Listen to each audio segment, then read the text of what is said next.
may naputulan na ng kamay dahil sa paputok.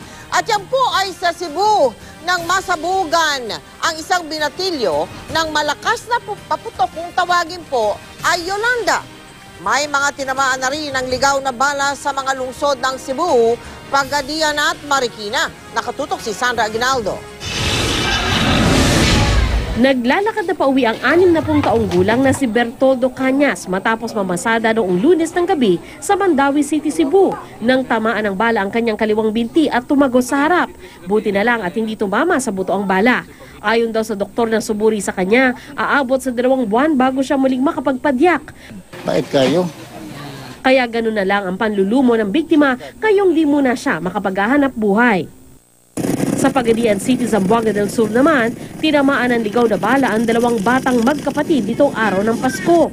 Kwento ng lolo ng mga biktima, pupunta raw sana sa Bay Plaza ang mag-iina para mamasyal nang madamay sa pamamaril ng nakamotorsiklong mga suspect na target ang isang lalaking residente sa lugar. Tumama ang bala sa likod ng katawan ng 5 taong gulang na si Dash DJ Silao at tumagos sa kanyang tiyan. Habang ang 4 taong gulang na si Dash Birth Kid, tinamaan ng bala sa kaliwang daliri. Ligtas na ang kondisyon ng 2. Patuloy naman ang investigasyon ng pulisya sa insidente.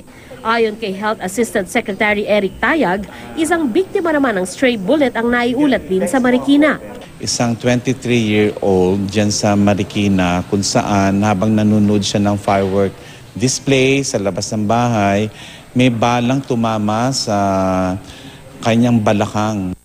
Bukod sa mga biktima ng stray bullets, naitala naman ang mga kaso ng amputation dahil sa pagpapaputok. Ayon kay Tayag, naputulan ng hintuturo ang isang batang 5 taong gulang sa Iloilo dahil sa paputok na tinatawag na kamara. Sa Cebu naman, naputulan ng buong kamay ang isang biktimang 14 na taong gulang. Lalaki sa Cebu City, dahilan sa Super Yolanda, naputol po ang kanyang kanang kamay. Sa tala ng DOH, may 130 na ang naitalang firecracker-related injuries. 82 ang sanhi ng pikulo. Lamang mga injuries ang binabantayan ng Department of Health.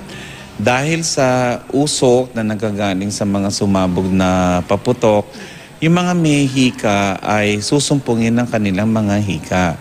Kaya kailangan hindi sila nawawala ng kanilang mga inhalers, nebulizers, o kaya kailangan silang mag-mask.